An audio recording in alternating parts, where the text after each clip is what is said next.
E continuando a leitura do livro de Gênesis, hoje nós vamos ler Gênesis capítulo 30. Vamos orar?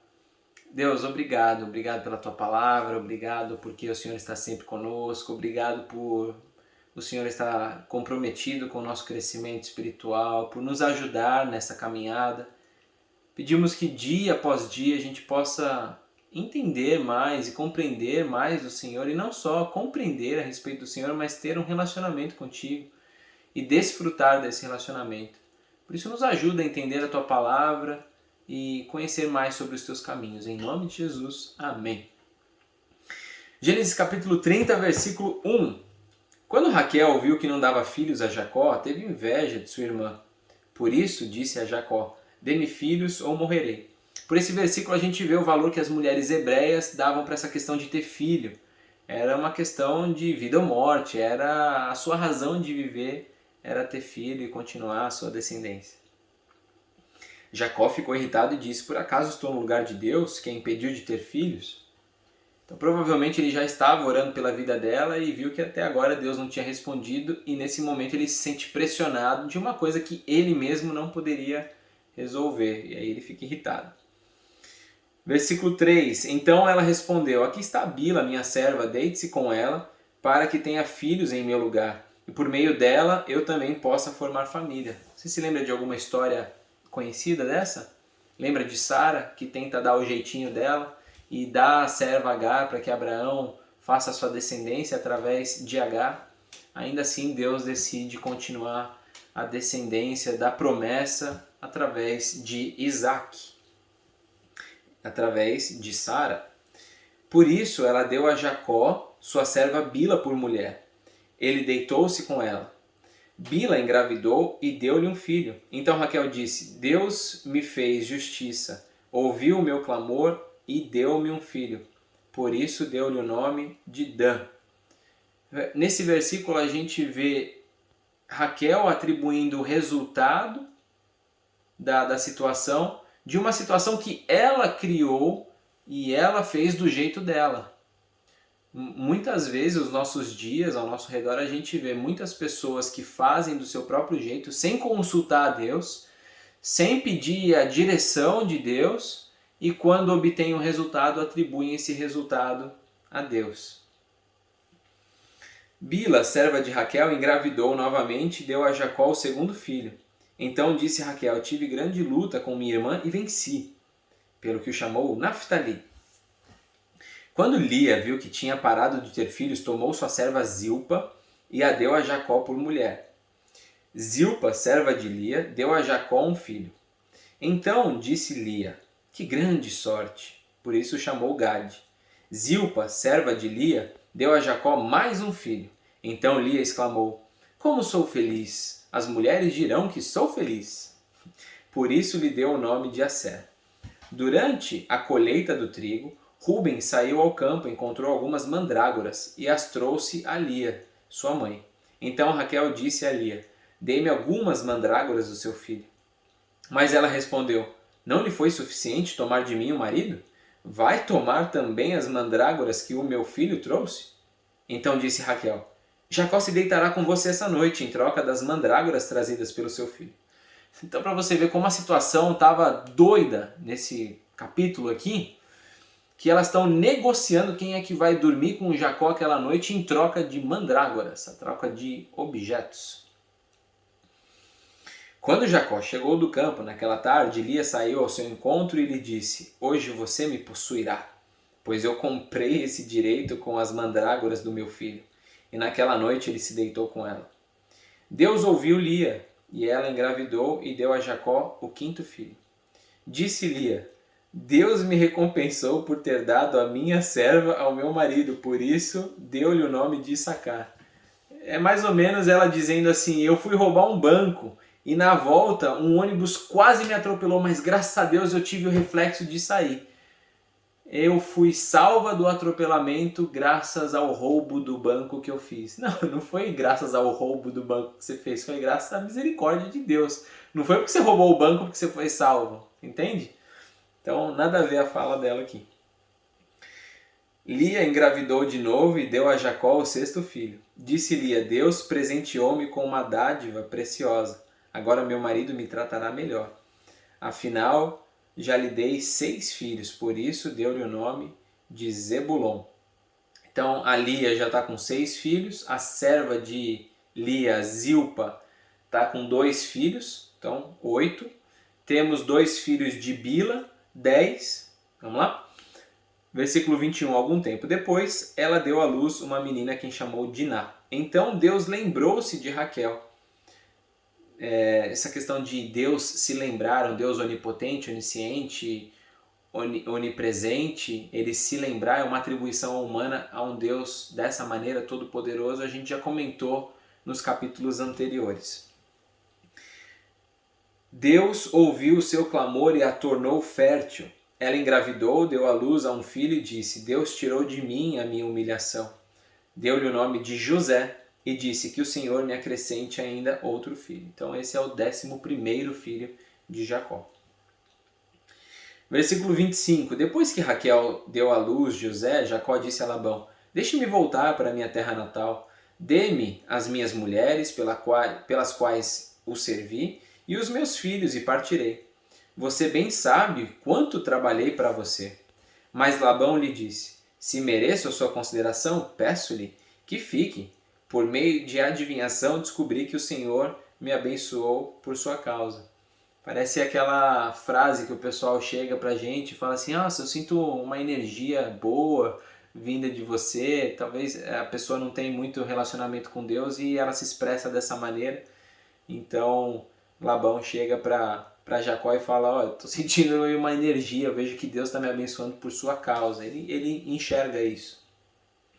E acrescentou: Diga o seu salário e eu lhe pagarei. Jacó lhe respondeu: Você sabe o quanto trabalhei para você e como seus rebanhos cresceram sob os meus cuidados. O pouco que você possuía antes da minha chegada aumentou muito, pois o Senhor o abençoou depois que vim para cá. Contudo, quando farei algo em favor da minha própria família? Então Labão perguntou: Que você quer que eu lhe dê? Não me dê coisa alguma, respondeu Jacó. Voltarei a cuidar dos seus rebanhos se você concordar com o seguinte. Então, não me dê coisa alguma, mas eu vou voltar a cuidar dos seus rebanhos se você me der alguma coisa. Então tá bom, vamos lá. Hoje passarei por todos os seus rebanhos e tirarei do meio deles todas as ovelhas salpicadas e pintadas, todos os cordeiros pretos e todas as cabras pintadas e salpicadas. Eles serão o meu salário. E a minha honestidade dará testemunho de mim no futuro, toda vez que você resolver verificar o meu salário. Se estiver em meu poder alguma cabra que não seja salpicada ou pintada, e algum cordeiro que não seja preto, poderá considerá-los roubados. E disse Labão: De acordo, seja como você disse. Naquele mesmo dia Labão separou todos os bodes que tinham listras ou manchas brancas, todas as cabras que tinham pintas ou manchas brancas e todos os cordeiros pretos, e os pôs aos cuidados dos seus filhos. Afastou-se então de Jacó a distância equivalente a 3 dias de viagem. Jacó continuou a apacentar o resto dos rebanhos de Labão. Então não foi nem Jacó que foi lá separar. Labão já pegou, separou todos esses animais e colocou lá numa poupança e falou: tá bom, esse aqui vai ser o salário de Jacó. Jacó pegou galhos verdes de estoraque, amendoeira e plátano e neles fez listras brancas, descascando-os parcialmente e expondo assim a parte branca interna dos galhos. Depois fixou os galhos descascados junto aos bebedouros, na frente dos rebanhos, no lugar onde costumavam beber água. Na época do cio, os rebanhos vinham beber e se acasalavam diante dos galhos e geravam filhotes listrados, salpicados e pintados. O que me parece aqui é que é uma inteligência de fazenda, uma ciência de fazenda, de ele verificar que essa questão dos animais acasalarem, olhando para esses tipos de objetos que ele colocava ali na frente do bebedouro dos animais, onde eles acasalavam, geravam essa variação genética e saíam esses animais listrados, salpicados e pintados. E Deus se utiliza disso para que possa abençoar a Jacó. Jacó separava os filhotes do rebanho dos demais. e fazia com que esses ficassem juntos dos animais listrados e pretos de Labão. Assim foi formando seu próprio rebanho, que separou do de Labão. Toda vez que as fêmeas mais fortes estavam no cio, Jacó colocava os galhos nos bebedouros, em frente dos animais, para que se acasalassem perto dos galhos. Mas se os animais eram fracos, não os colocava ali.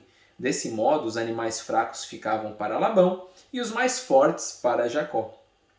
Assim o homem ficou extremamente rico, tornando-se dono de grandes rebanhos e de servos e servas, camelos e jumentos. Esse último versículo me mostra que Deus sempre vai cuidar do desfavorecido. A gente vê isso com Agar, quando ela é rejeitada ali dentro da casa de Abraão, de Sara, e ela vai sair errante com seu filho pelo deserto. Deus demonstra misericórdia sobre a vida dela. Por exemplo, Lia, ela era duplamente discriminada, desfavorecida por Jacó, que amava mais a Raquel, por Raquel, que enxergava Lia ali como uma intrusa, e Lia querendo a aceitação de Jacó a qualquer custo. E Deus cuida de Lia, Deus tem misericórdia dela e lhe dá filhos. E aqui a gente vê o próprio enganador, o Jacó, mas ele sendo enganado por Labão e Deus tendo misericórdia do próprio Jacó. E Deus, é claro, através da bênção que tinha sido proferida para Abraão, e agora vindo de Isaac, e Jacó sendo o transmissor dessa bênção, é claro que Deus iria abençoar a vida dele, mas ele, nessa situação de desfavorecimento, sendo enganado, Deus cuida da vida dele. Deus sempre vai cuidar de um servo seu desfavorecido, ou de um servo seu que está sendo injustiçado ou enganado. Nós temos que confiar que Deus vai fazer justiça por nós. E a reflexão que eu gostaria de trazer hoje é justamente sobre esse crescimento que a gente vê nos grandes homens de Deus. Se a gente pegasse esse capítulo e lesse ele, fala, meu, que bagunça, uma esposa pegando a serva, entregando para o Jacó, a outra entregando para o... Como é que Deus vai fazer sair bênção daí? E se a gente olhar um pouco para a nossa vida, a gente vai ver também que tem muitas coisas erradas acontecendo, e essas coisas erradas são muitas vezes os motivos que nos fazem parar de caminhar com Deus. Mas nos capítulos mais para frente a gente vai ver o desenvolvimento da fé de Jacó, o quanto ele vai crescer na sua fé, o quanto ele vai desenvolver no seu relacionamento com Deus, a ponto dele ter o seu nome mudado. E Deus fará dele uma grande bênção, apesar de todos esses erros que aconteceram ao longo do seu desenvolvimento de relacionamento com Deus. Assim é na nossa vida também. Nós temos os nossos erros, nós temos os nossos problemas, mas nós temos uma caminhada de fé para seguir, nós vamos melhorando e Deus vai tratando da nossa vida. O que não pode acontecer é a gente dizer, eu nasci assim e Deus vai se amoldar ao meu pecado, Deus vai se amoldar à minha forma, porque eu sou desse jeito. Não. Nós temos que nos amoldar aos padrões de Deus. Nós temos que nos amoldar à vontade de Deus. E conforme a gente vai entendendo isso e vai crescendo a nossa fé, os nossos pecados e os nossos problemas, eles vão se tornando menores conforme a gente vai desenvolvendo esse relacionamento com Deus. E aí nós vamos enfrentando novos desafios. Mas Deus, ele está comprometido com o nosso crescimento e o nosso desenvolvimento. Deus está comprometido com o seu crescimento e o seu desenvolvimento. Você não é o seu pecado, você não é os seus problemas. Esses problemas e esses pecados são parte de um crescimento que você está tendo com Deus. Antes, eles não tinham a palavra de Deus, eles não tinham a Bíblia para ver esses exemplos, às vezes bons, às vezes ruins, aquilo que agrada e aquilo que desagrada o coração de Deus, e eles iam desenvolvendo isso na sua vida. Hoje, nós temos essa revelação. Então, que isso seja cobrado ainda mais de nós, porque nós temos essa revelação, nós temos muitos bons e maus exemplos onde nós podemos aprender e desenvolver esse relacionamento com Deus. Nós sabemos mais coisas que agradam o coração de Deus e que desagradam o coração dele do que antes, porque antes eles não tinham a revelação, que é a palavra. Então que Deus nos ajude, nos abençoe nessa caminhada, que nós possamos caminhar e deixando essas coisas que para trás ficam. nos livrando de todo esse pecado e nos amoldando ao padrão de Deus. Que nós possamos ser transformados, para que nós possamos conhecer a boa, perfeita e agradável vontade do Senhor. Que Deus te abençoe e vamos orar antes de terminar? Deus, nós te agradecemos pela tua palavra, te agradecemos porque vemos que essas pessoas da Bíblia, que são considerados grandes homens e mulheres de Deus, são pessoas de carne e osso. Pessoas que têm os seus problemas, pessoas que tiveram os seus problemas, tiveram os seus erros, assim como nós temos, e que isso nos encoraje, que a gente possa continuar, porque nós vemos que somos iguais a eles, sofremos tentações, sofremos às vezes de querer dar o nosso jeitinho, às vezes até atribuímos ao Senhor resultados dos nossos próprios atos. Que o Senhor nos dê equilíbrio, nos dê paz e tranquilidade para continuarmos a nossa caminhada e nos dê coragem, Deus, para nos amoldarmos segundo os teus padrões e segundo o teu coração.